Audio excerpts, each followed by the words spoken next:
ओम श्री परमात्मने नमः। मैं सीनियर प्रोफेसर हरिहृदय अवस्थी अपने परम पूज्य गुरु जी प्रातः स्मरणीय प्रोफेसर पंडित भगवत शरण शुक्ल, वेद मूर्ति, तपोनिष्ठ, गीता, उपनिषद, पुराण और धर्मशास्त्र के विशेषज्ञ के साथ में आप सभी का Awasthi Ayurveda anatomy yoga and spirituality channel पर हार्दिक स्वागत करता हूँ।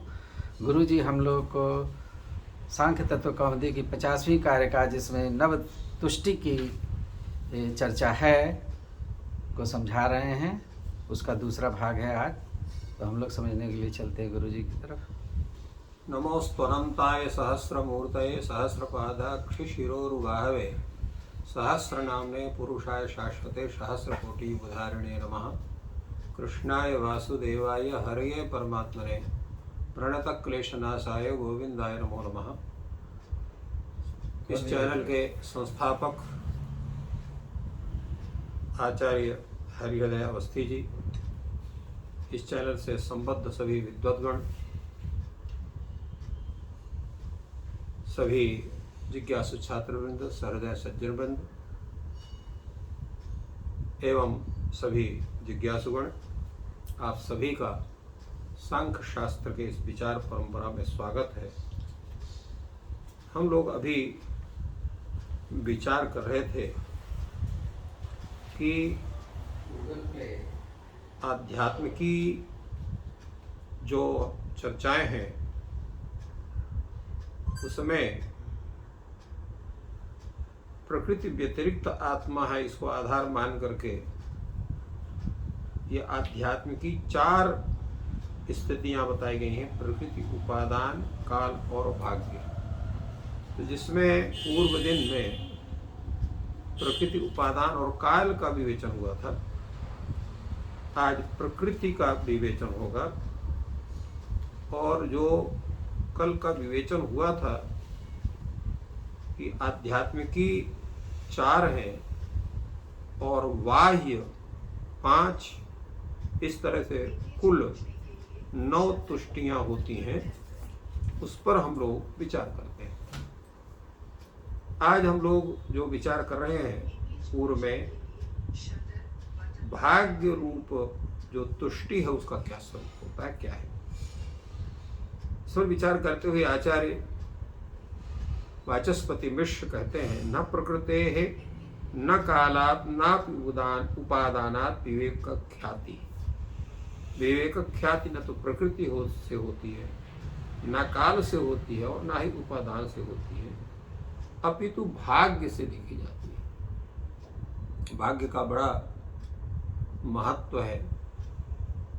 उसमें कहा गया है कि आप कितना भी कर्म करें, अगर वह वस्तु आपके भाग्य में नहीं है या वो कार्य, उस कार्य विशेष की सिद्धि आपके भाग्य में नहीं, तो नहीं होता। यह भाग्य क्या है, इसके विषय में आचार्य चाणक्य ने अपने चाणक्य नीति दर्पण में कहा है कि पूर्व जन्म कृतम कर्म तद्दैवमिति कथ्यते। दैव क्या है? पूर्व जन्म कृत कर्म। तो पूर्व जन्म कृत कर्म के आधार पर फल रूप में जो हमें प्राप्ति होती है उसको हम भाग्य कहते हैं। तो विवेक ख्याति अर्थात विवेक ज्ञान अगर आपके पूर्व जन्म कर्म के कर्मों के अनुसार आपके लिए प्राप्त होना है तो अवश्य होगा। नहीं प्राप्त होना है, अनेक कर्म विधान करने पर भी उसकी सिद्धि नहीं होती है।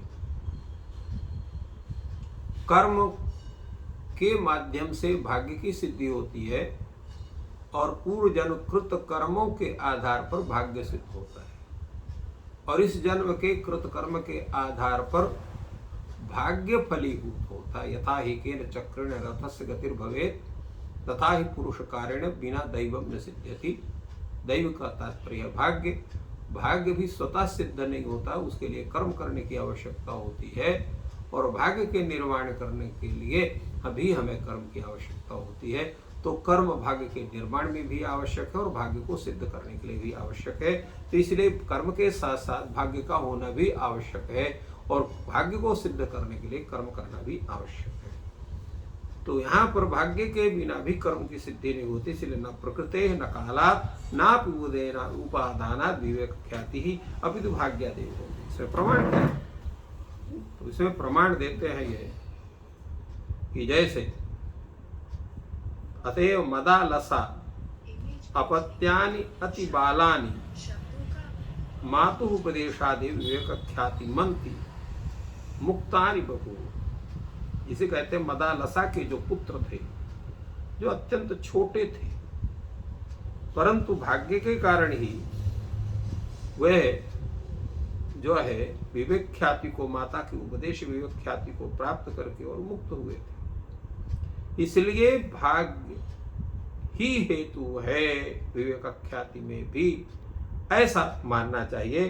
तो उपदेश या तुष्टि सभाग्याख्या, तो उपदेश में जो तुष्टि है वह भाग्याख्या जो तुष्टि है उसी को वृष्टि भी कहा जाते हैं। जैसे वृष्टि बता के नहीं आती है, अचानक वृष्टि हो जाती है। अभी देखिए कोई बादल नहीं है, थोड़ी देर में पुरवैया चलती है, बादल होता है, उत्तरा चलती है और वृष्टि होना चालू हो जाती है, तो अकस्मात वृष्टि हो जाती है। वैसे भाग्य से भी अकस्मात विवेक ख्याति भी प्राप्त हो जाती है, इसलिए भाग्य भी हेतु है भाग्यरावक तुष्टि। तो इस तरह से आध्यात्म की जो ये 4 तुष्टियां हैं उनके विषय में बताया। अब ये बाह्य तुष्टियां जो है ये 5 है, जैसा कि पद्य में कहा गया था, कारिका में कहा गया था कि बाह्याः विषयोपरमाः पंच, विषय के उपरम होने से बाह्य भी 5 बाह्या तुष्टिया विषयोपरमात् पंच। तात्पर्य क्या हुआ कि या खलु अनात्मानः प्रकृति महदंकारादीनां महात्मानः खलु अनात्मनः प्रकृति महदंकारादीन आत्मा इत्यभिमन्यमानस्य वैराग्ये सति तुष्टया ताः बाह्या। जो अनात्म, जो आत्म तत्व नहीं है, ऐसे कौन? प्रकृति है, महत्तत्व, अहम तत्व, मन है, इनको जो इंद्रियां हैं इनको जो आत्मा मानते हैं, जो आत्मा नहीं है, तो ऐसे प्रकृति को जो आत्मा मानने वाले व्यक्ति हैं, महत्तत्व को आत्मा मानने वाले व्यक्ति हैं, अहंकार को आत्मा मानने वाले व्यक्ति हैं, मन को आत्मा मानने वाले व्यक्ति हैं, तो इंद्रियों को आत्मा मानने वाले व्यक्ति हैं। तो ऐसे लोगों को जब वैराग्य होता है तो वैराग्य से तो जो तुष्टि होती है उस तुष्टि को हम बाह्य तुष्टि के रूप में जानते हैं, क्योंकि आत्मज्ञानाभावे सति अनात्मानम अधिकृत्य प्रवृत्ते है। जब व्यक्ति को आत्मज्ञान नहीं होता है तो आत्मज्ञान न होने पर वह व्यक्ति कभी प्रकृति को अधिकृत करके, कभी तत्व को अधिकृत करके, कभी अहंकार को, कभी मन को, कभी इंद्रियों को अधिकृत करके, उनको उद्देश्य करके और उसकी साधना में प्रवृत्ति होती है।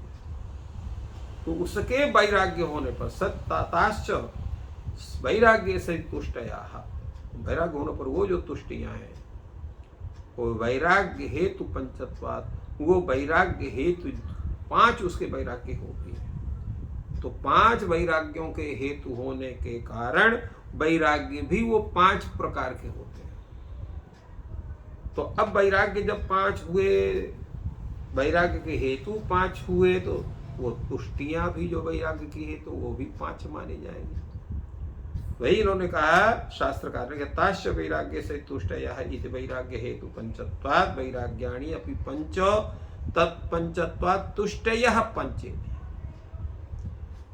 तो कहीं भाई यहाँ वैराग्य शब्द तो आया नहीं है, फिर आपने वैराग्य शब्द का उल्लेख क्यों किया?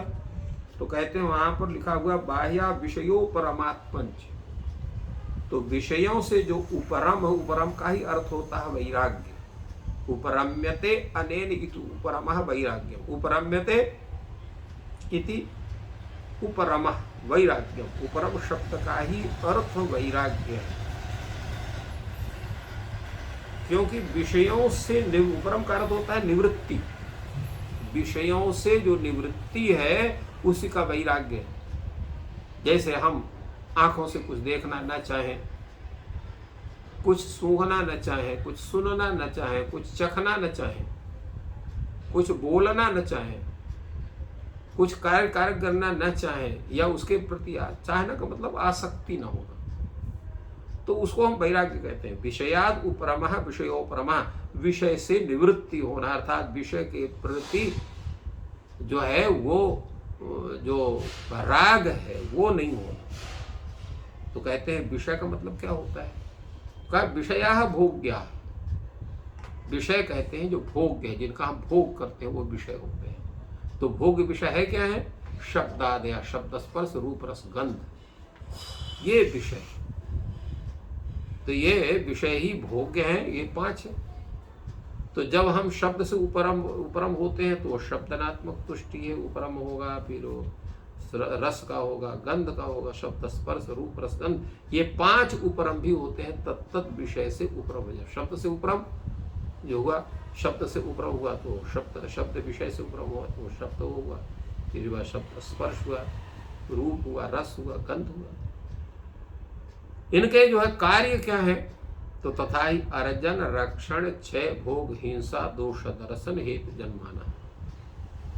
पंच उपरम कम है। अर्जन इकट्ठा करना, फिर रक्षण करना, फिर उसका क्षय होना, फिर उसका भोग होना, फिर हिंसा होना, दोष दर्शन। अर्जन रक्षण क्षय भोग हिंसा, तो अर्जन रक्षण क्षय भोग हिंसा दर्शन, ये 5 हेतुओं से जो उत्पन्न होने वाला है उसको पंचोपरम हम कहते हैं। तो इस तरह से इन 5 का हेतु होता है। तो अर्जन का अर्थ होता है उत्पादन, रक्षण का अर्थ आप जानते हैं। तो अर्जन माने उत्पादन, संरक्षण, विनाश, भोग और हिंसा, ये 5 दोषों के जो दर्शन हैं, इनसे उत्पन्न होने के कारण ये 5 प्रकार के वैराग्य कहे जाते हैं। इसी प्रकार सेवादयः धनार्जनोपाय, सेवा आदि जो है वो धनार्जन के उपाय कहे गए हैं। तेज सेवकादीन दुखा कुर्वन्ति, वे सेवकादिकों को दुख करते हैं। जैसे आपका हो गया दृप्यत दूरीश्वर द्वास्त दंड चंडार्थ चंद्रजाम, ये उसका कार्य। दर्प स्वामी के दर्पत दूरीश्वर द्वार, माने दर्प युक्त दुष्ट स्वामी के द्वार पर जो स्थित पहरेदार है, उस पहरेदारों से असह्य जो गलप प्रहार है, माने गर्दन में हाथ लगा करके बाहर फेंकना है, तो वो जो पीड़ा की भावना करता हुआ जो बुद्धिमान व्यक्ति है, वह ऐसा बुद्धिमान, जो कौन बुद्धिमान है कि वह सेवा में प्रवृत्त होगा। जिसको कुछ भी गलती हुई तो उसको हाथ में जो है सिर में हाथ लगा करके, गले में हाथ लगा करके उसको बाहर फेंक दिया जाता है। तो द्रव्यद दूरीश्वरा द्वाह चंडी चंडार्ध चंद्रजाम, ये जो है वेदनाम भावयन कह प्राज्ञा सेवासु अनुसज्जते, ऐसा कौन बुद्धिमान है कि नौकरी करेगा जहां बार बार अपमान होने की संभावना होगी। एवं अन्येपि अर्जनोपाय दुखा, इस प्रकार अर्जन से अन्य भी दुख होते हैं। वाणिज्य कर्म हो गया, अन्य कर्म हो गए, सेवा कर्म हो गया, ये सभी जितने प्रकार के कर्म है कहीं ना कहीं हमें कष्ट भोगना पड़ता, तभी हम किसी वस्तु को उसका अर्जन कर पाते, उसको जान पाते। तो ये जितने अर्जनोपाय हैं ये सब दुख को उत्पन्न करते हैं। अब इसके अर्जन रूप विषय के उपरम से जो तुष्टि होती है, जो संतोष होता है, उसी को सैषा पारम उच्यते, उसी को पार भी कहा जाता है, पार नामक तुष्टि कही जाती है। तथार्जितम धनम राजैकागारिकाग्नि जलौघादिभ्यः विनंक्षति तदरक्षे महदुःखमिति भावयतः विषयोर्व्यया तुष्टि सा द्वितीया सुपारम इत्युच्यते। तो वो अर्जित जो धन है, उस धन को राजा, चोर, अग्नि, बाढ़ इत्यादि से जो उसका रक्षण है, राजैकागारिका अग्नि जलौघादिभ्यः विरक्षति। राजा इसका अपहरण न कर ले, दंड चोर ना अपहरण कर ले, आग इसको जला न दे, बाढ़ कहीं बहा के न ले जाए। इस प्रकार उस धन के उपार्जित धन के रक्षण के लिए जो प्रयत्न होता है, उस प्रयत्न से अगर आपको वैराग्य हो जाए, हट जाओ, ठीक है, ले जाए, हम वो चक्कर में नहीं पड़ेंगे, ऐसा अगर आपको हो जाए, तो वह जो तुष्टि है, उस तुष्टि को सुपार तुष्टि कहते हैं। मान लिया आपने अर्जन भी कर लिया, परंतु क्या है, कुछ दिन के बाद वो नष्ट हो जाएगा। तथा महतायासेन अर्जितम धनम भुज्यमानम क्षीयते। बहुत प्रयास से जिस धन को आपने उपार्जन किया है, वो धन भोग से नष्ट हो जाता है। कहीं ये वस्तु ले लिया, कहीं ये वस्तु ले लिया, जो पैसा भी खत्म हो जाएगा। अथवा नहीं कर पाए तो तत्प्रक्षयम भावतः, तो अब वो कहीं भी किसी न किसी तरह नष्ट हो जाएगा। तो धन के जो नष्ट होने की जो संभावना बनती है, उस धन के विनाश की संभावना करता हुआ व्यक्ति भी अनेक प्रकार के दुखों से युक्त होता है। परंतु अगर उस भावना को त्याग दे तो जो वो तुष्टि होगी, उस तुष्टि को तृतीया पारापारम नामक तुष्टि उसको कहते हैं। इसी प्रकार शब्दादि भोगाभ्यासात् प्रवर्धन्ते कामा। जब शब्द, स्पर्श, रूप, रस, गंध इत्यादि अनेक प्रकार के भोगों का हम भोग करते हैं, तो हमारी अनेक इच्छाएं उत्पन्न होती हैं, और उस इच्छा के कारण उस पूर्ति के लिए जो हम प्रयास करते हैं, उससे अनेक प्रकार के कष्ट भी प्राप्त होते हैं। अगर वो विषय, उस इंद्रियों का विषय हमको प्राप्त नहीं है, तब भी होते हैं। जैसे मान लीजिए कि आप फिल्म देखने जाते हैं, पर उस सिनेमा घर में तो हाउसफुल लिखा हुआ है, तो आप सिनेमा नहीं देख पाएंगे, तो आपको बड़ा कष्ट हुआ कि हम भाई गए, वहाँ हमको नहीं देखने को मिला। या किसी से, मित्र से आप आशा से गए कि वहाँ से हमको कुछ सहायता मिल जाएगी, मित्र ने मना कर दिया कि उसके पास सही नहीं है, तो भी आपको कष्ट होगा। तो इस प्रकार की अनेक प्रकार की जो कामनाएं हैं, वो कामनाएं जब आपकी उनकी पूर्ति नहीं होती है, तो अनेक प्रकार के कष्ट होते हैं। तो इस प्रकार भोग दोषों को, उनका जो है आप जब स्मरण करते हैं, और उनका स्मरण करने, दुख का स्मरण करने से, उस विषय से जब आपकी निवृत्ति होती है, तो ऐसी जो तुष्टि होती है, वह चतुर्थी तुष्टि कहते हैं, जिसको अनुत्तमांभ कहते हैं। अनुत्तमांभ का मतलब तात्पर्य होता है, जैसे विषयों से पुरुष जो है जल की तरह उससे अलग हो जाता है और उसको कष्ट नहीं होता है, उसी को उत्तमा द्राविका होने के कारण उसको अनुत्तमांभ कहते हैं। इसी प्रकार जो है, एवं चानुपहत्य भूतानि विषयो भोगा संभवन्ति इति हिंसा दोष दर्शनात् विषयोरपे या तुष्टि सा पंचमी उत्तमांभा कथ्यते। अनुत्तमांभ, उत्तमांभ। तो जो है नानुपहत्य भूतानि विषयो संभव, जब तक हम अनेक प्राणियों की हम हत्या नहीं कर देंगे, तब तक हमको विषयों का उपभोग प्राप्त नहीं होगा। क्योंकि हमारे विषयों भोग को छीनने के लिए, नष्ट करने के लिए अनेक प्रकार के जीव होते हैं। जैसे आप जो है अन्न आप खाते हैं, तो उसमें अनेक प्रकार के जीव, जैसे चूहा हो गया, या आपके उसमें जो है जो और अनेक छोटे छोटे जीव हैं, वो उत्पन्न हो जाते हैं। सूढ़ा वगैरह लग जाते हैं, उनको क्या करते हैं, आप उनको हटाते हैं, या उनको धुल करके या सुखा करके उन जीवों की हत्या करते हैं। तो इन जीवों की हत्या किए बिना आपको उस चावल का, गेहूं का, दाल इत्यादि का वो उसका उपभोग संभव नहीं होगा। इसी प्रकार की अनेक चीज़ें हैं जहाँ हिंसा हो करनी पड़ती है। तो हिंसा दोष दर्शन से जब आपका उपरम होगा, तो उस तुष्टि को पांचवी उत्तमांभ नामक उसको कहते हैं। तो इस प्रकार ये जो आध्यात्म की 4 और बाह्य 5, इन सभी तुष्टियों को मिलाकर के ये 9 तुष्टियाँ होती हैं। इन 9 तुष्टियों का विचार बड़े ही ढंग से आचार्य वाचस्पति मिश्र ने ईश्वर कृष्ण की कारिका को विवेचन करके उसका सम्यक स्वरूप जो है यहाँ पर विचार किया। तो इस प्रकार गुरुजी ने बहुत ही सरल शब्दों में नव तुष्टि को हम लोगों को समझाया। आज आपका दिन शुभ हो, ईश्वर आपकी सहायता करें। धन्यवाद।